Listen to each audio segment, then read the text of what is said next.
मीराबाई वर्षों तक वृंदावन नहीं गई।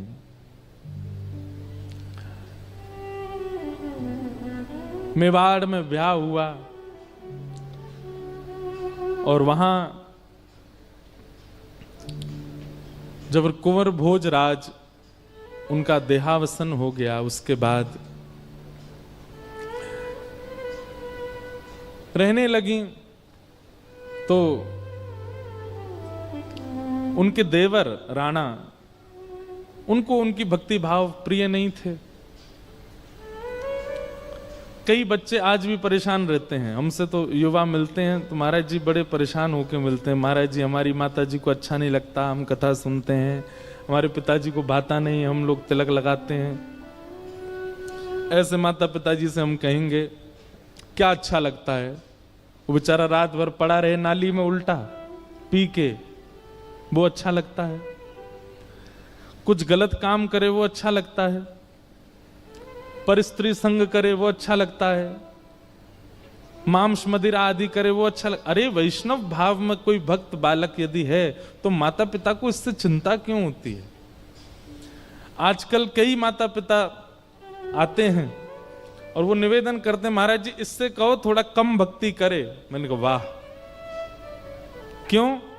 अरे जे इतनी भक्ति करता है इसको फिर अपनी जैसी कैसी मिलेगी? मैंने बेटा चल खाना पीना शुरू कर दे, वो तो मिल ही जाएगी, खाना पीने वाली मिल जाएगी, भक्त नहीं मिलेगी। कैसी चिंता?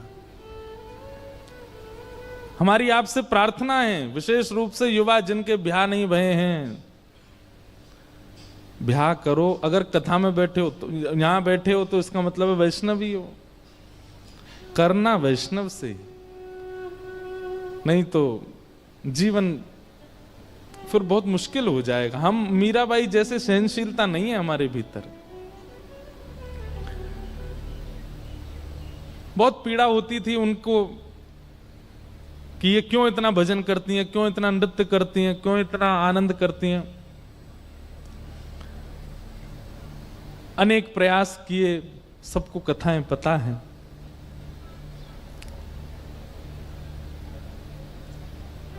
एक बार एक मन चले पुरुष को भी भेज दिया संत के भेष में, क्योंकि मीराबाई तो सबको प्रणाम करती संत जान के। संत भेष देखा नहीं कि मीराबाई प्रणाम करती, दंडवत करती। संत भेष में आया, आकर के बोला सुनिए आपके गिरधर लाल मेरे स्वप्न में आए थे। मीराबाई बोली अच्छा आपके स्वप्न में आए थे? बोला हाँ। क्या कहा मेरे ठाकुर जी ने? बोले मेरे ठाकुर जी ने, आपके ठाकुर जी ने कहा है कि भैया मीरा अकेली है, अब तुम उसके संगी रहो। एक प्रकार से जैसे पति पत्नी रहते हैं, अब तुम वैसे मेरे संग रहना शुरू कर दो, तुम्हारे ठाकुर जी ने मुझको स्वप्न में ये आज्ञा दी है। अब मीराबाई समझ गई कि ये तो किस प्रकार के भाव का है। एक बात कह दें, बुरा नहीं मानना, हमको कहने में संकोच तो हो रहा है पर हम कह देते हैं। कई लोग हमको पत्र लिख के भेजते हैं, आपके लाल जी ने हमको आज्ञा की कि आप हमसे ब्याह करो। कई बार ऐसे पत्र आ जाते हैं, बेचारे लाल जी हमारे बीच में लटक। मैं लाल जी की ओर देखूं, मैंने सही में तुमने दियो का स्वप्न? एक बार तो हमारी माता जी से थोड़ी ही छोटी माता जी, उनका आया, उनको लाल जी ने स्वप्न दिया। हम लगी जय हो। तो मीराबाई का ये चरित्र जब हमने पढ़ा तब हमारे मन को संतोष हुआ। मैंने कि नहीं नहीं, वहां उस समय में भी थे ऐसे। तो मीराबाई से बोली कि आपके गिरधर लाल जी ने हमको स्वप्न दिया है कि तुम मीरा के संग रहो और तुम हमारी सेवा किया करो, अंग संग किया करो। मीराबाई बोली आप बड़े दूर से आए होंगे, थके आ रहे हैं, कुछ बात तो लीजिए, बैठिए ना, आपकी आज्ञा मानूंगी मैं। विराजो। प्रसाद पवाया, भोजन कराया, बढ़िया सुंदर चकाचक आनंद कराए। और जहां संतों की जमात बैठी थी, सब मीराबाई के सत्संग में आते थे, मीराबाई कीर्तन करती थी, संतों की सब मंडली बैठी थी। मीराबाई उनके बीच में ले गई और बोली, ठाकुर जी ने आज्ञा की है ना आपको? बोले हाँ। तो जो होगा इन संतों के बीच में ही होगा। और बैठ गई मीराबाई। बोले आप आइए, मुझे स्वीकार कीजिए।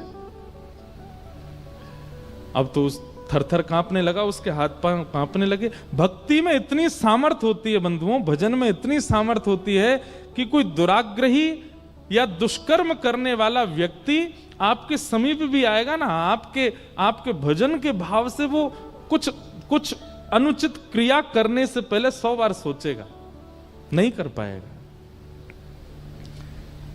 मीराबाई ने कहा, मैं तो सब खुले हैं, मेरे सब संत महापुरुष ये मेरा जीवन है, जो हो इनके सन्मुख हो। उसके हाथ पैर कांपने लगे, नेत्रों में आंसू भर आए, चरणों में गिर गया। बोले कि मुझे क्षमा कर दें, मुझे तो राणा जी ने भेजा था कि आपसे जाके ऐसा कहूं, आप संतों की बात का निरादर नहीं करती, आप जैसे गिरधर लाल जी की स्वप्न हुआ है ये स्वीकार करती, और अगर मेरा स्पर्श भी करती तो राणा आपके बारे में दुष्प्रचार कर देता पूरे नगर में, ये उसकी योजना थी, मुझे क्षमा कर दें। चरणों में गिर गया और जीवन भर के लिए फिर सत्संगी हो गया। कैसे कैसे संकट सहे उन्होंने अपने जीवन में, लेकिन ठाकुर जी को नहीं छोड़ा, ठाकुर जी का भजन नहीं छोड़ा। विष का प्याला भेजा ये कहकर के कि ठाकुर जी का चरणामृत है, मीराबाई पी गई। सब लोग खिड़की से झांक रहे थे, अब नीली पड़ जाएगी, लेकिन कुछ नहीं हुआ मीराबाई को। और वही विष की 2 बूंद जिस वैद्य ने बनाई थी, राणा जी ने पकड़ के उसी को पिलाई। बोले कि तैने विष बनाया था, कुछ नहीं हुआ उसको, अब ये 2 बूंद बच्ची तू पी। वैद्य के पीते ही नीला पड़ गया, वो तो मर गया, मृत्यु हो गई। तब भी राणा की बुद्धि नहीं सुधरी, तब भी वो ये नहीं समझा कि मीरा भक्तिमती है, मीरा के ऊपर ठाकुर जी की कृपा है। श्रीमद् भागवत की कथा जब हम करते हैं तो वहां हम एक बात कहते हैं कि कलयुग आपके ऊपर प्रभाव डाल चुका है। इसका सबसे पहला प्रमाण यह होगा कि भजनानंदी वैष्णवों के प्रति आपके अंदर उपहास की भावना आ जाएगी, अविश्वास की भावना आ जाएगी। किसी का तिलक देख करके, किसी का वैष्णव भेष देख करके आपको उसके प्रति ऐसी भावना उत्पन्न होने लग जाए कि ये तो पाखंडी है, ये तो दिखावा करता है। समझ जाना, ये कलयुग का प्रभाव है। हम कह रहे हैं वो वास्तव में पाखंडी हो, वो वास्तव में दिखावा कर रहा हो, तो भी आपको ना लगे कि ये दिखावा कर रहा है, तब समझो कि आप कलयुग से बचें। आज मुझसे प्रश्न किया, शायद आपके पिताजी बोले कि महाराज जी, दुष्कर्म करने वाले, दूषित क्रिया करने वाले लोग सबसे ज्यादा धनवान हैं कलयुग में, क्यों?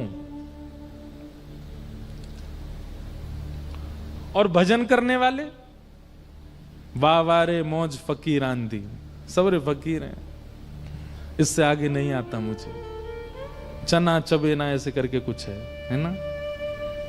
दीदी सुनाएंगे आज। तो भजनानंदी वो सम होते हैं, वो सरल होते, वो इतने धनवान नहीं होते।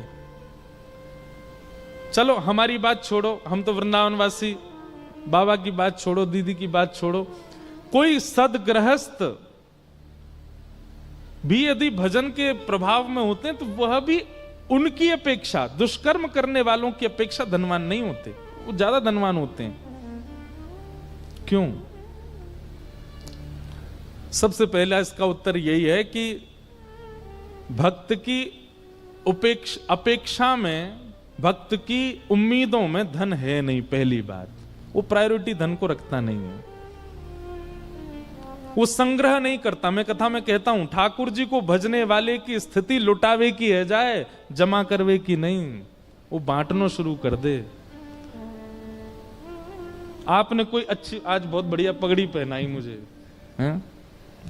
लेकिन वैष्णव स्वभाव कैसा होता है पता है?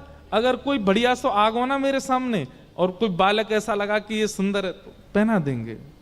अब बलि देने वाले को हो सकता है मन में संकोच है, हमने ऐसी पहनाई। स्वामी जी के चरित्र में आता है कि बादशाह ने जाकर के मणियों की माल धर दी चरणों में।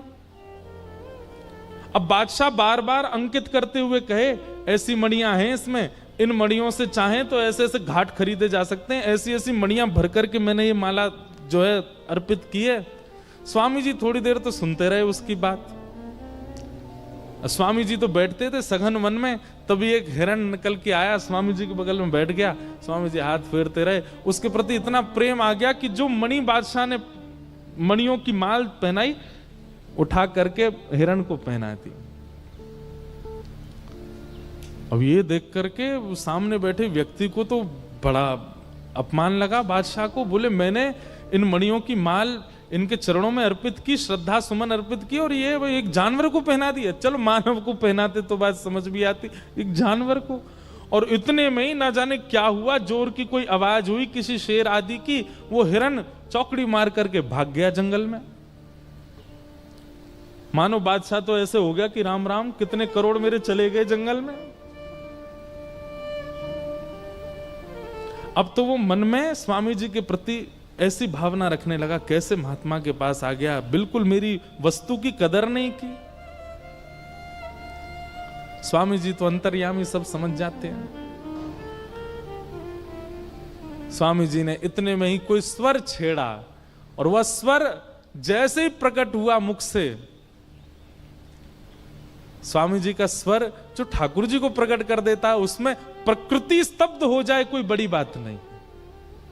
बादल रुक जाते हैं, वायु स्तब्ध धीरे धीरे सौंधी सौंधी बहने लगती है, पृथ्वी के रजकण मानो जैसे कंपित होने लग जाते हैं जब स्वामी जी गाते हैं। जितनी भी चिड़ियां चहक रही थी, उनकी चहकाट ऐसे होने लगती है जैसे कि कोई मुख्य गायक गा रहा हो और उस मुख्य गायक के पीछे संगीतकार संगीत बजा रहे हों। स्वर सुनते ही असंख्य हिरण निकल करके आए और सबके गले में एक जैसी माला। और स्वामी जी ने वो बादशाह को कहा, क्यों रे, तेरी कौन सी है, अपनी वारी लेके जाइयो, जो तेने पहनाई वही लेके जाइयो, कोई दूसरी लेगो तो दारी के देखेंगे तो है। बादशाह पहचान नहीं पा रहा मेरी, क्योंकि सब एक जैसी हैं। समझ गया कि भैया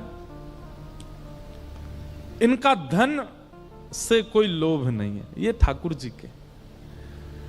तो भक्तों की अपेक्षा दुष्कर्म करने वाले धनवान ज्यादा होते हैं, उसके पीछे सबसे पहला कारण यह है कि वैष्णव भक्त की प्रायोरिटी में धन होता नहीं है।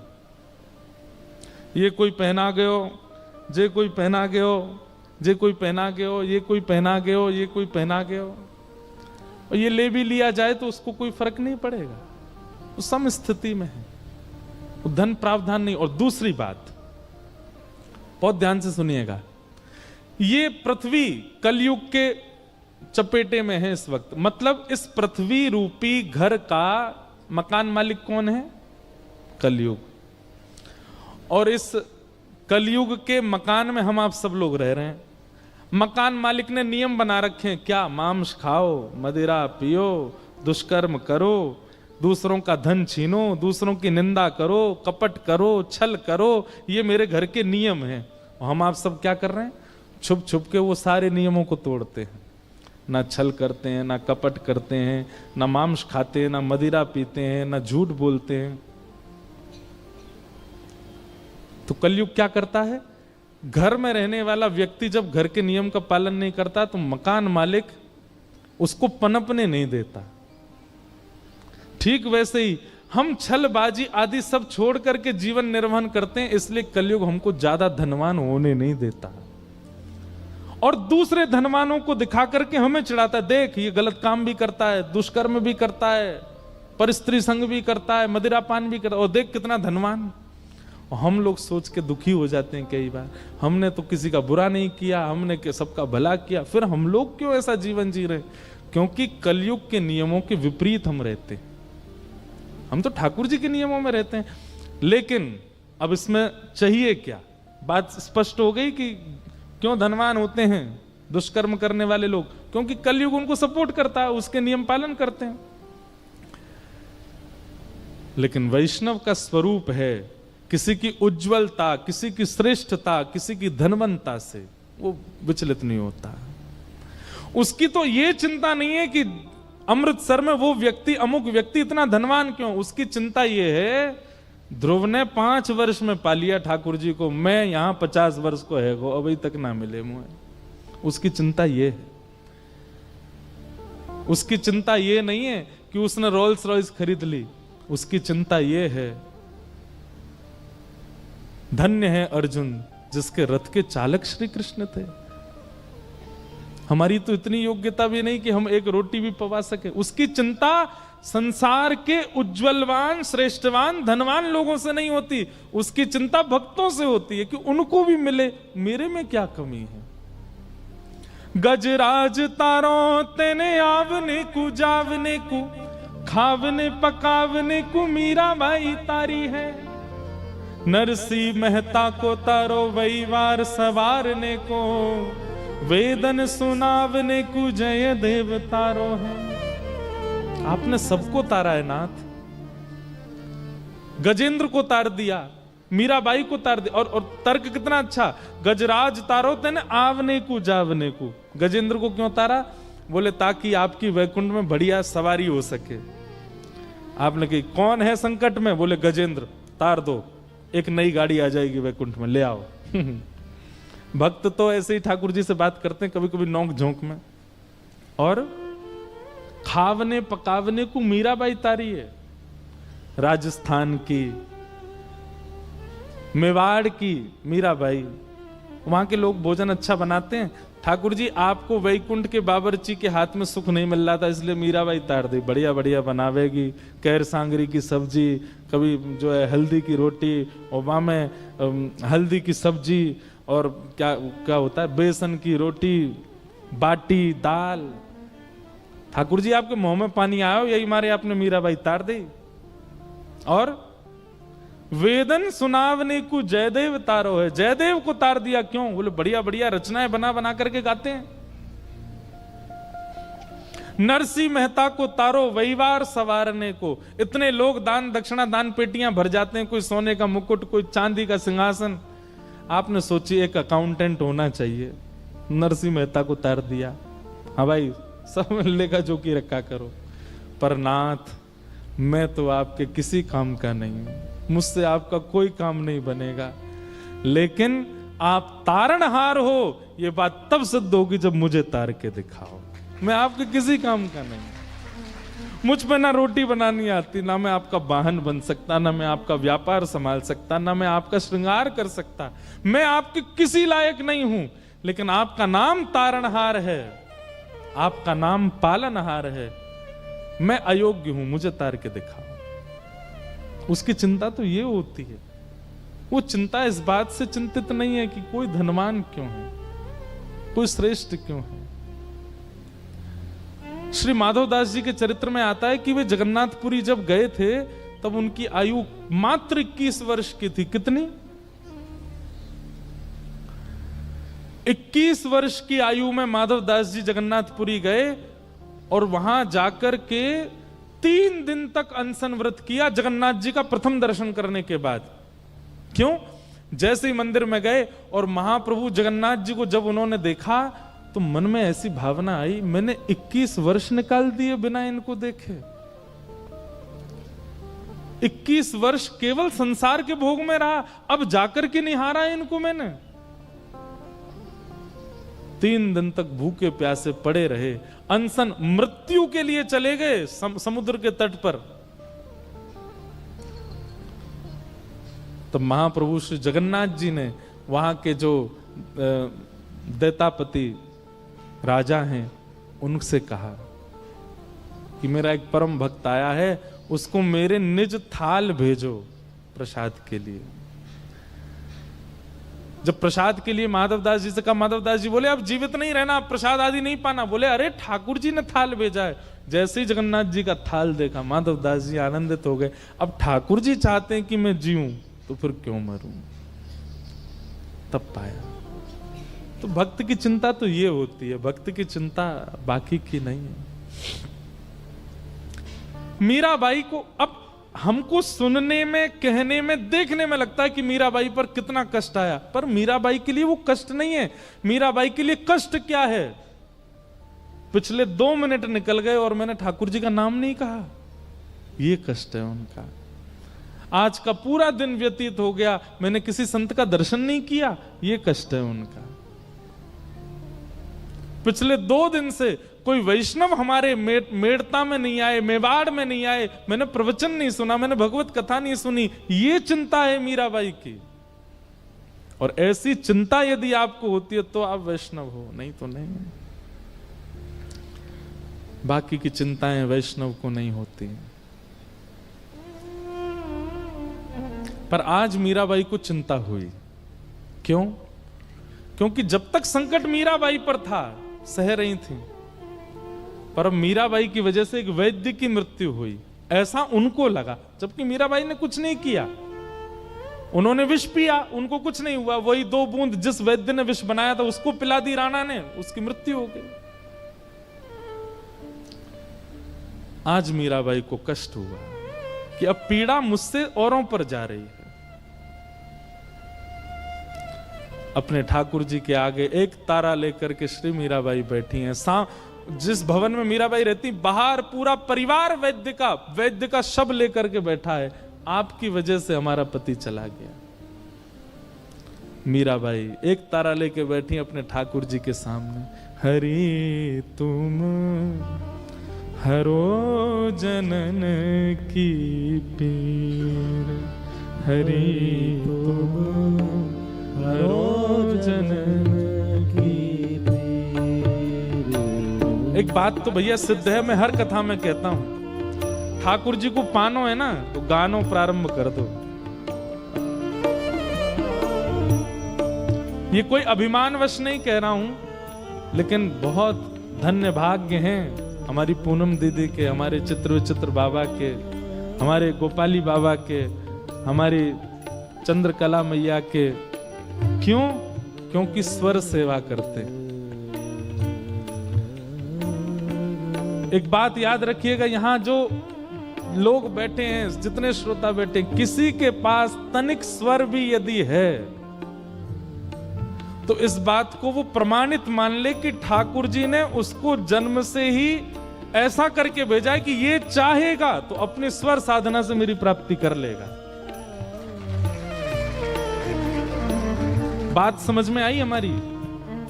किसी को यदि स्वर दे, अब जो स्वरवान नहीं है वो बुरा नहीं मानना, पर जिनको स्वर दे करके भेजा है ठाकुर जी ने, इसका मतलब यह है कि ठाकुर जी ने आपको पहले से ही ये बात कंफर्म करके भेजी है कि अगर आप चाहोगे तो अपनी स्वर साधना से उनको प्राप्त कर सकते हो, मैं इसको मिलूंगा। जिसने भी पाया गा के पाया, और जो पानो चाहवे वाकू गानो पड़ेगो।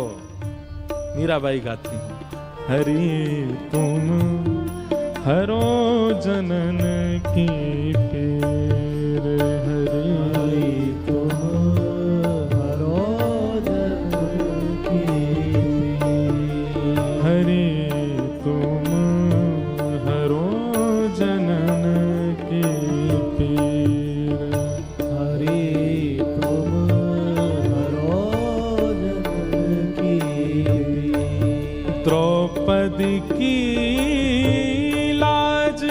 बचाए तुम, द्रौपदी की लाज बचाई। वाह, क्या गा रहे हो आप लोग हैं? कितना सुंदर स्वर, एक भी बेसुरा लगा।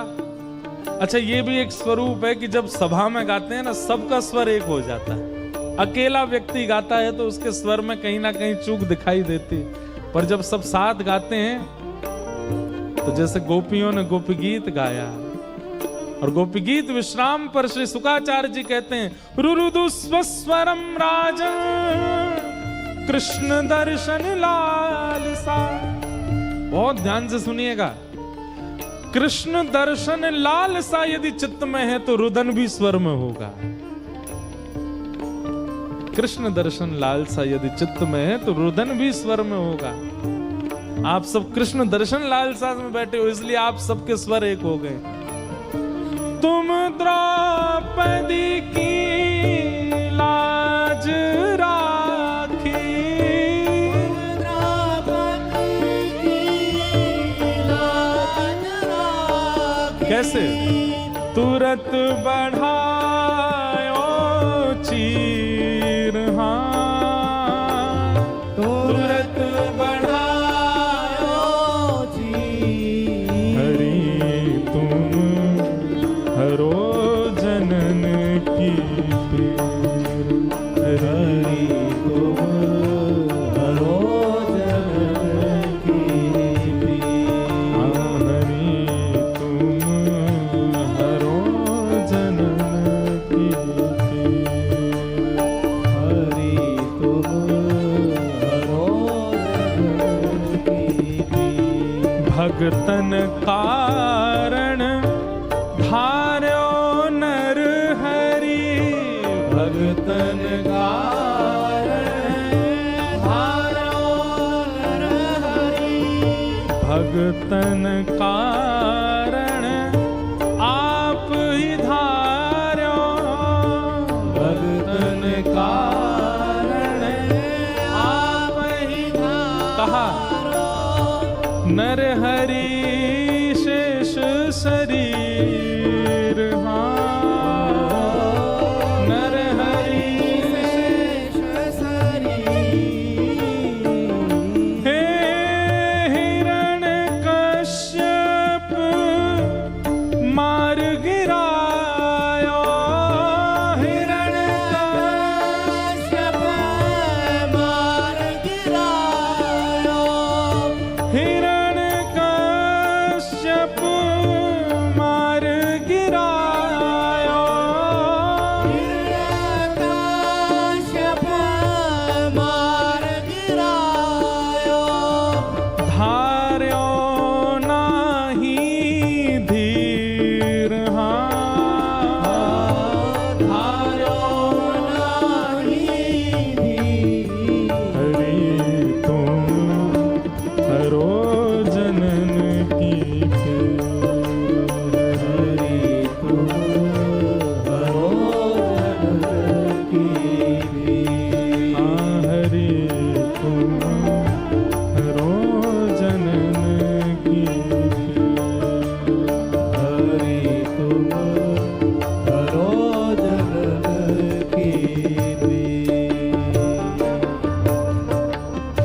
बूढ़त गजपति राख लियो तुम, बूढ़त गजपति राख लियो तुम। कियो बाहर लेनीर, कियो बाहर लेनीर। हे दासी मीरा लाल गिरधर, दासी मीरा लाल गिरधर। दासी मीरा लाल गिरधर, दासी मीरा लाल गिरधर। चरण कमल पर शीश, हाँ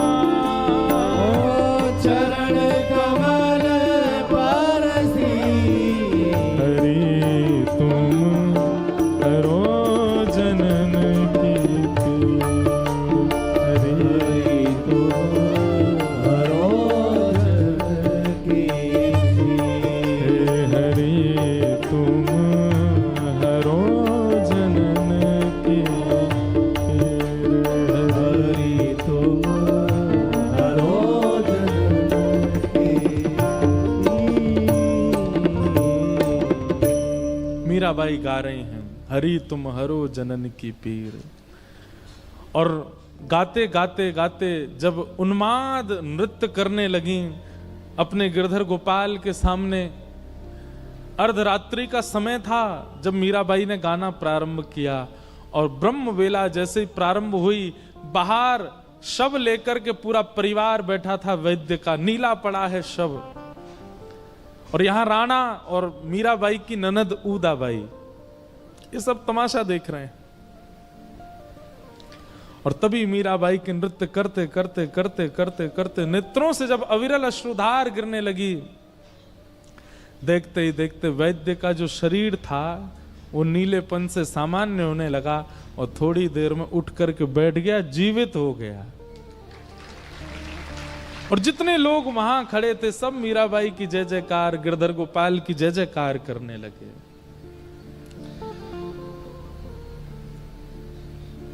उदाबाई का मन परिवर्तित हुआ।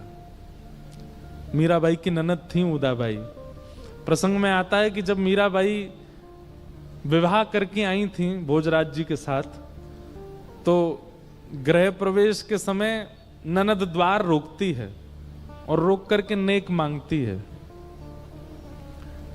अब राजघराने की बेटी अगर नेक मांगेगी तो फिर 16, 17, 20 लाख रुपए के तो कुछ हार दो तो भी तो नेक है। द्वार रोक दिया मीराबाई का, तो मीराबाई बोली क्या करना है? बोले भाभी पहली बार गृह प्रवेश कर रही हो, पहला चरण अंदर रखोगी, उससे पहले नेक दो।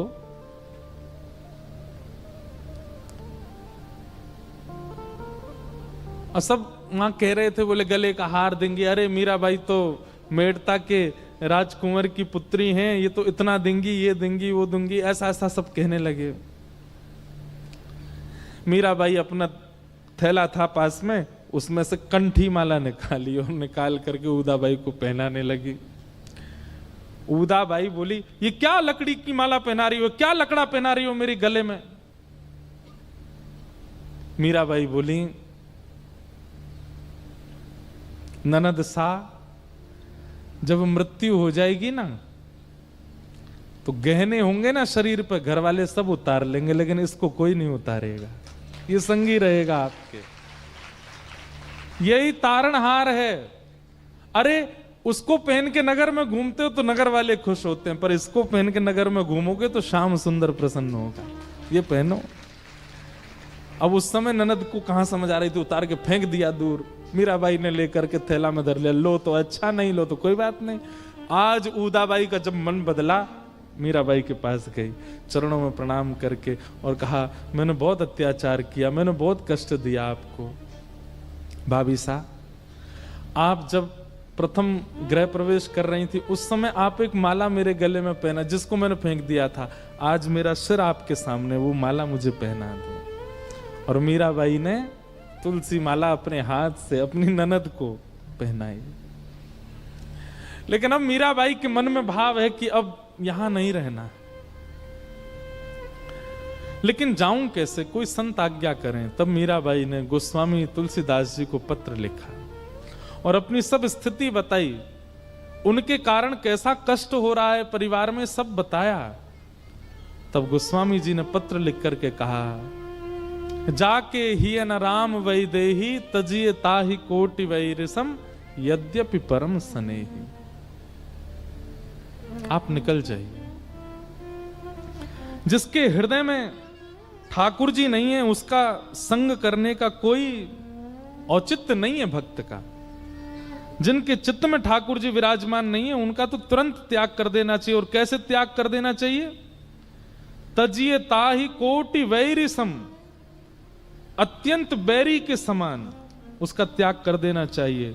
यद्यपि परम स्नेही, चाहे वो कितना भी स्नेही क्यों ना हो, कितना भी प्रिय क्यों ना हो। मीराबाई गोस्वामी जी की बात सुनकर के तुरंत निकल गई, फिर विचार नहीं किया।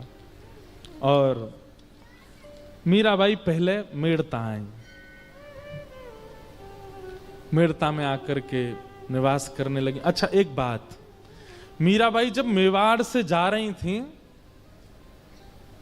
तो मेवाड़ में असंख्य संतों की जमात बैठी रहती थी केवल मीराबाई को देखने के लिए।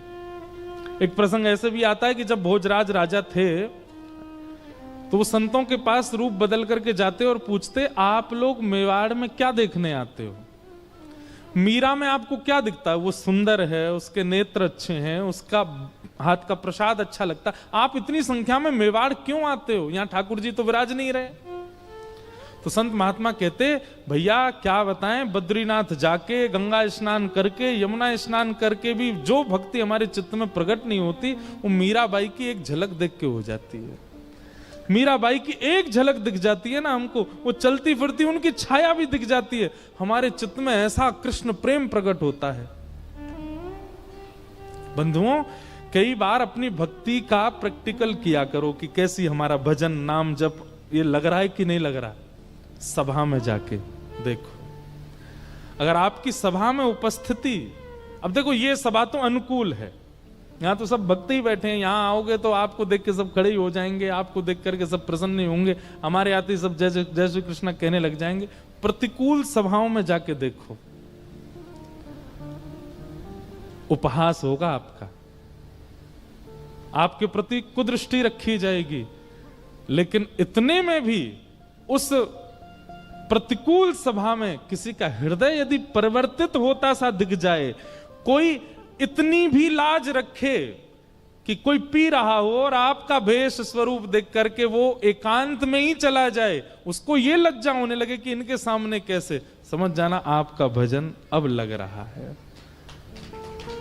अरे कितनी बार ऐसा होता है, फ्लाइट में हमारे बगल में बैठा व्यक्ति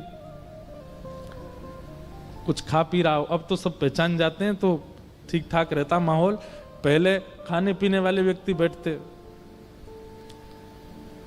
अभी भी मैं विदेश यात्रा पर था तो वहां पे विदेश से विदेश में कहीं जा रहा था, मेरे बगल में गोरा बैठा था। लाल जी हमारे जो हैं वो गले में बैठ के रहते हैं, और ज्यादा ही महक बुरी सी आने लगती है तो फिर ऐसे ठाकुर जी को ढक लेते हैं, थोड़ी देर बैठे बैठे कुछ ठाकुर जी की लीला चिंतन कर लेंगे, थोड़ा नेक सुना देंगे, पद पद कुछ लिख लेंगे। तो बगल में बैठा व्यक्ति, अब जैसे एयर होस्टेस आई पूछने के लिए वेज नॉन वेज, अब वो तो नॉन वेज ही खाते हैं, वहां तो वेज पूछते ही नहीं है, विदेशों में वेज तो पूछते ही नहीं है, वहां तो परोसा ही वही जाता है। तो जब एयर होस्टेस आई तो वो मुझसे उसने कहा उससे, बोले 1 मिनट में पूछूं, तो फिर उसने मुझसे पूछा आपको कंफर्टेबल होगा मैं खाऊं? मैंने पूछा क्या खाओगे, फिर उसने बताया कि, तो मैंने कहा अगर सीट अवेलेबल हो तो मैं वहां चला, तो बोले नहीं आप बैठे रहो मैं जा रहा हूं। सीट बदल करके उसने कुछ और पाया और वो फ्लाइट लैंड होने तक आया ही नहीं मेरे पास। इस बात से हमको ये लगी कि नहीं, लाल जी नेक तो खुश हैं सेवा से कि एक विपरीत भोजन आदि सेवन करने वाले व्यक्ति को संकोच हुआ पाने से पहले कि इनके सामने पाऊं कि नहीं। कभी प्रतिकूल परिस्थिति में जाइए, और विशेष रूप से हम मंच पर रहने वाले लोगों को तो ये करना ही चाहिए। हम लोग क्या हमेशा अनुकूल परिस्थिति में ही जाते हैं, जहां सब लोग जानते हैं, सब लोग पूछते हैं, सब लोग वंदन करते हैं, सब लोग जय जयकार करते हैं। कभी कभी प्रतिकूल परिस्थिति में जाकर के अपने भजन के पैरामीटर को नाप के आया कीजिए कितना है। एक को भी लज्जा नहीं हुई है, सब जो खा रहे हैं, जो पी रहे हैं, जो कर रहे हैं उसी में ही व्यस्त हैं। अरे चलो आप किसी मॉल में मत जाओ, पब में मत जाओ, गंदी जगह मत जाओ, ब्याह में ही चले जाओ। किसी का ब्याह चल रहा हो, ब्याह में भी तो कुछ लोग होते हैं जो विपरीत क्रिया कर रहे होते हैं, नाच रहे होते हैं, बैंड बाजे बज रहे हैं, धुआंधार उल्टे सीधे गानों पर। लेकिन आपकी वैष्णव स्थिति उनके चित्त को थोड़ी देर के लिए लज्जित यदि करती है, थोड़ी देर के लिए उनको ऐसा था अभी ये खड़े हैं, अभी तो नहीं नाचूंगा मैं, समझ जाओ कि आपका भजन फल देता है। आपका भजन किसी अन्य को दूषित कार्य करने से थोड़ी देर के लिए सही रोक तो रहा है, लेकिन केवल आडंबर होगा हमारे अंदर तो फिर जो जैसा है वैसा ही रहेगा, उसमें कोई परिवर्तन आने वाला है नहीं। मीराबाई की उपस्थिति, मीराबाई का दर्शन, अरे कथा सुनिए नरवाहन की। जो नरवाहन पूरे ब्रजमंडल में हाहाकार मचा रखा था, जिसने, उसको पता चला कि श्री राधा वल्लभ लाल को लेकर के हितरवंश महाप्रभु पधारे हैं, और पता चला है कि खूब सारे सोने चांदी हीरे जवाहरात गहनों से लबालब संदूकें भर भर के लाए हैं। किसी ने हितरवंश महाप्रभु से कहा, बोले महाराज आप वृंदावन आ तो गए हो, इतनी धन संपत्ति लेके आ तो गए हो, अपने ठाकुर जी को लेके आ तो गए हो, लेकिन इस पूरे वृंदावन क्षेत्र में, वृंदावन में पहले कोई रहता तो नहीं था, वो वन था। और दिल्ली से आगरा यमुना जी के मार्ग से बड़े बड़े जहाज जाया करते थे। पहले यमुना जी खूब विशाल थी, खूब गहरा जल था, बड़े बड़े जहाज चलते थे व्यापारियों के।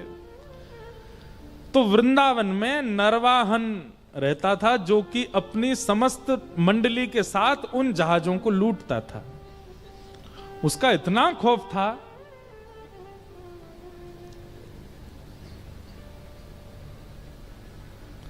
तो कई लोगों ने महाप्रभु श्री हितरवंश जी से जाकर के कहा कि भगवान, यहां नरवाहन नाम का एक डकैत रहता है और वो इतना ज्यादा क्रूर है। भयगांव है वृंदावन के पास, वहां रहता था। अब नाम बदल गए होगो कि जन वही है, पता नहीं। भयगांव है महाराज जी, नाम बदल गए होगो। भयगांव में रहता था, उसका नाम ही गांव का क्या था, भयगांव। सबको भय लगता था उससे। तो महाप्रभु जी से किसी ने कहा, बोले कि आप एक बार नरवाहन से मिल लीजिए और उसको बता दीजिए कि आप ठाकुर जी लेके आए हैं और आपके पास इतनी सामग्री है, इतना धन है, कहीं वो कल को आक्रमण ना करे। हितरवंश महाप्रभु बोले, हम जाएंगे उसके पास? हमारे पास ठाकुर बैठे हैं, ठाकुर की सामग्री है, हम थोड़ी जाएंगे उसके पास।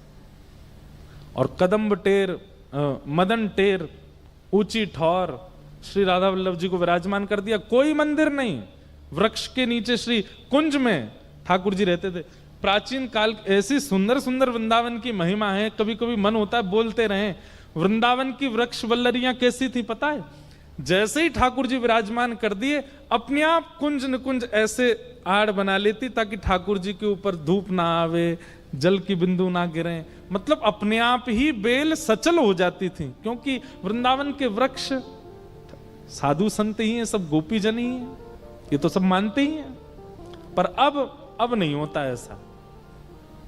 अब तो वृंदावन बिल्डिंग बन हो गया, होल्डिंग बन हो गया, भीड़ वन हो गया, भीड़ वन। कौन सा वन? भीड़ वन।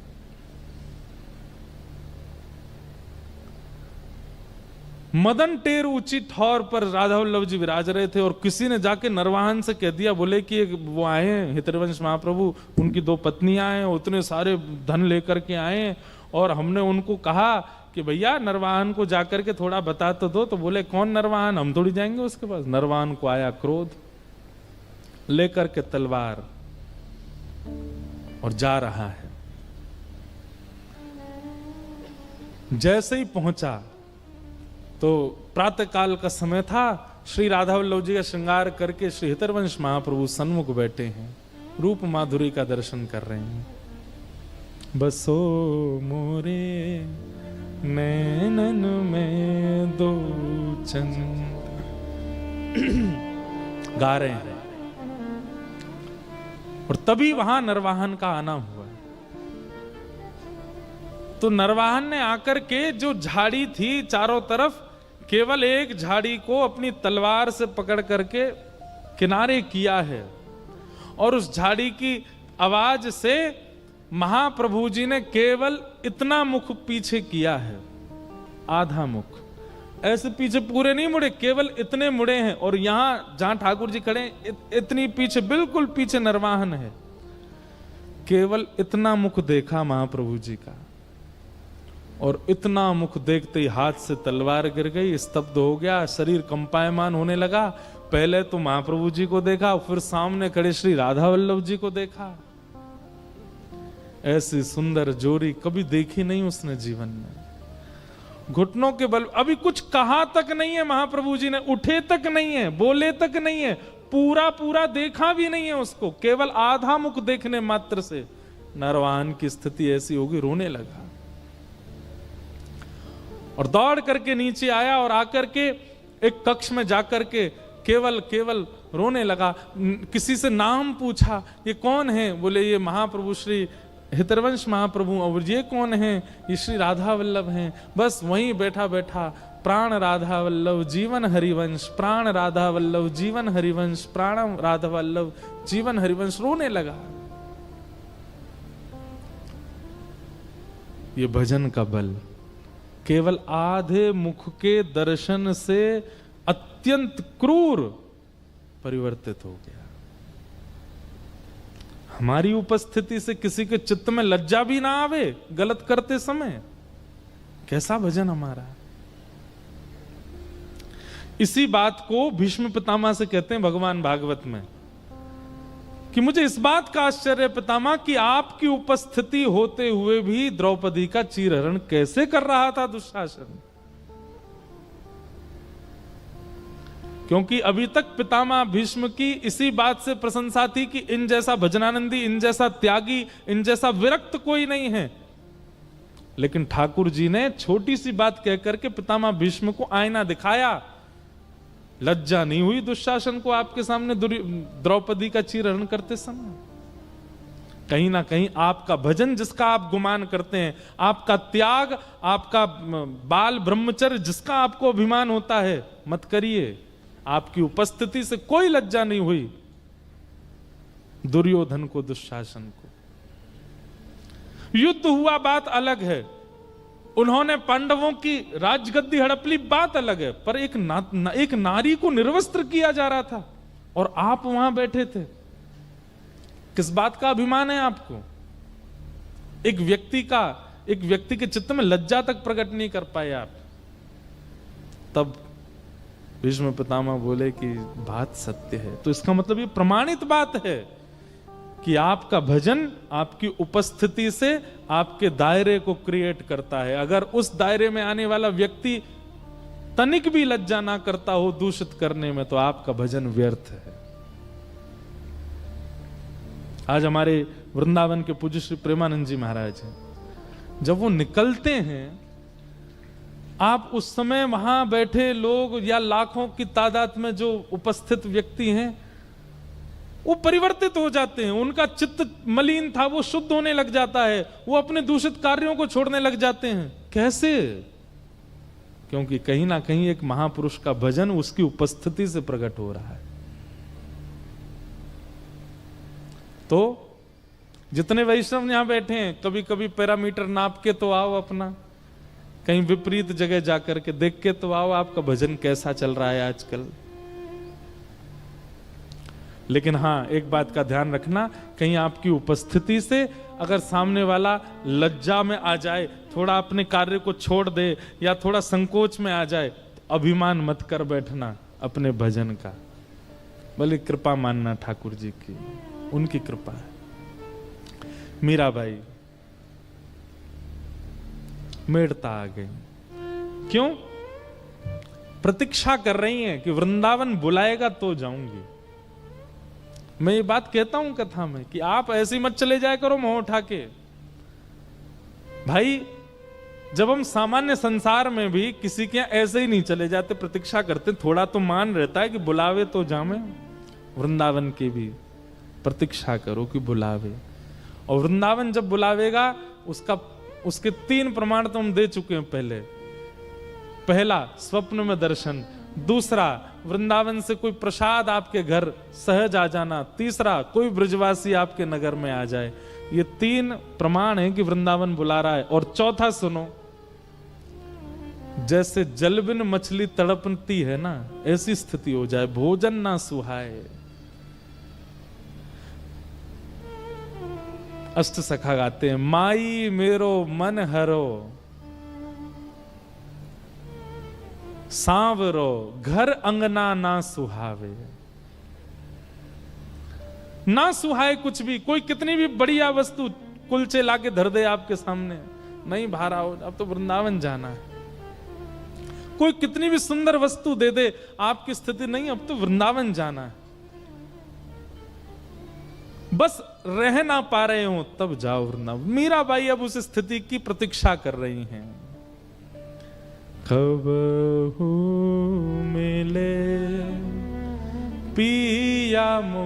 मीराबाई के सुंदर पदों में एक मेरे को ये बहुत भाता है, ध्यान से सुनना। कब हो मिले पिया मोरा गोविंद, कब हो मिले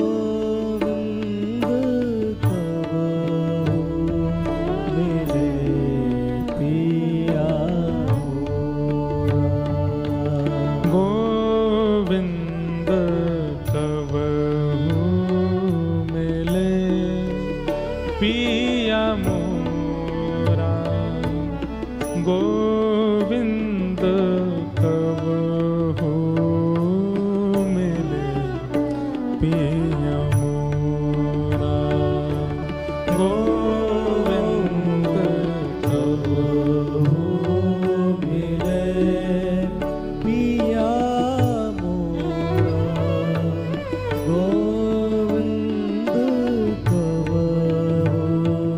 मिले पिया मोरा।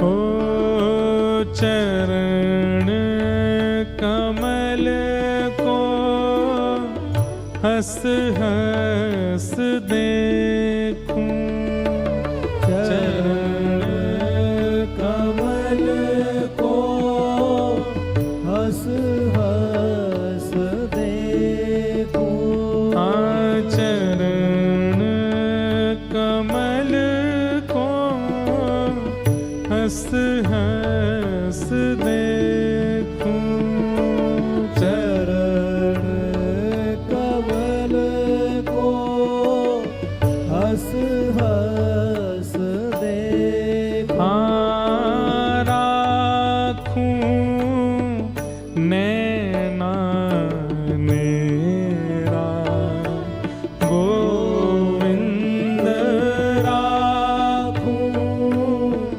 नैना नेरा, गोविंद कब हो मिले पिया मोरा, पिया मोरा, पिया मोरा, गोविंद कब हो मिले पिया मोरा, गोविंद कब मिले पिया मोरा। मीराबाई कहती है, हाँ निरखण को मोहे चाब घनेरो, निरखण को मोहे चाव घनेरो, कब देखूं मुख तोरा, गोविंद कब देखूं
नहीं धीरज, व्याकुल प्राण धरे नहीं धीरज। हे मिल तू मीत सवेरा, गोविंद मिल तू मीत सवेरा, गोविंद मिल तू मीत सवेरा, गोविंद मिल तू मीत सवेरा।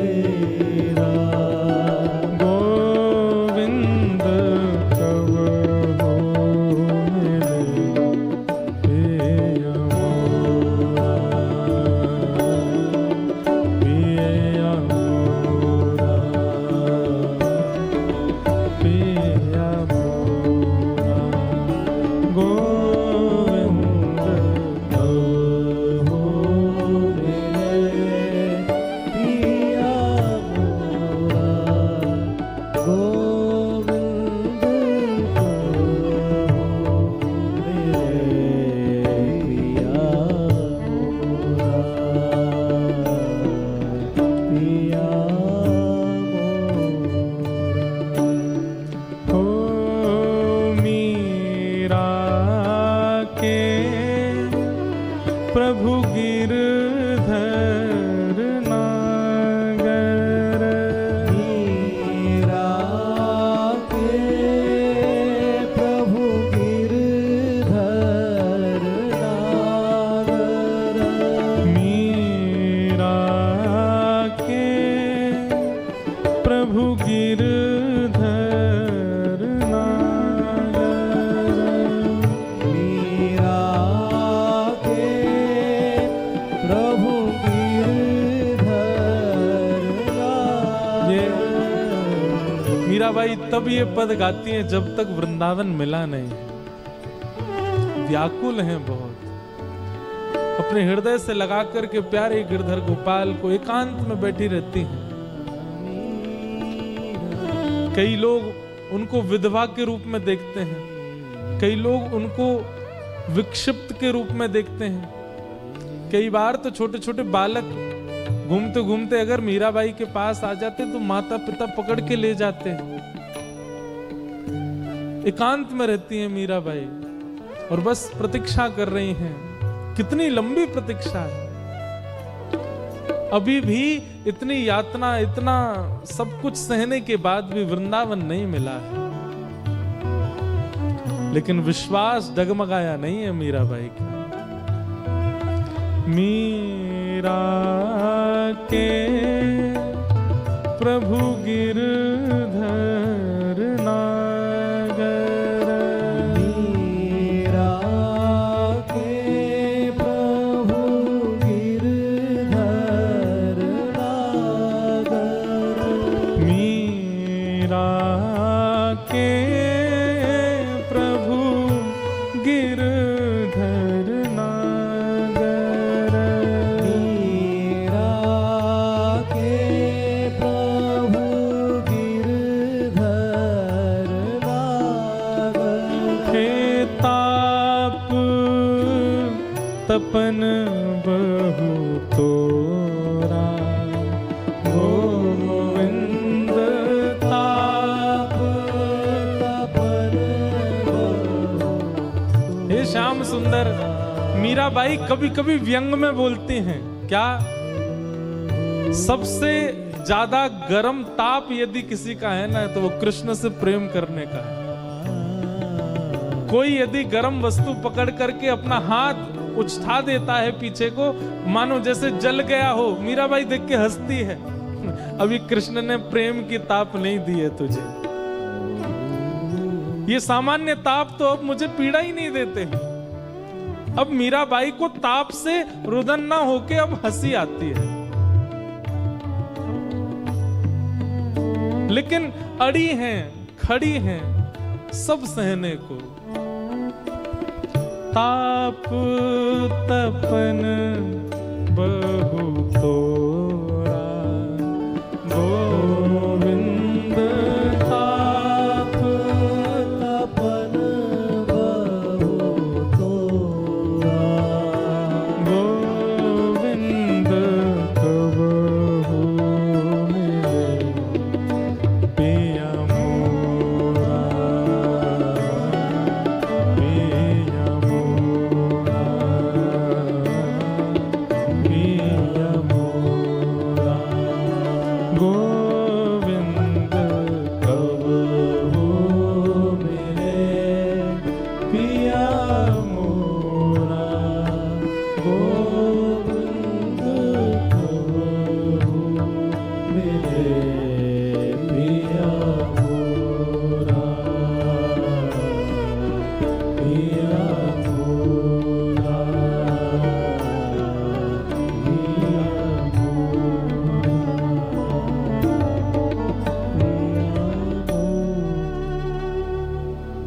ताप तपन बहु तोरा। ठाकुर जी कितना ताप देते, व्याकुल प्राण धरत नहीं धीरज, अब प्राण रुक नहीं पा रहे हैं। और वही समय आया जब मीराबाई वृंदावन को गई हैं।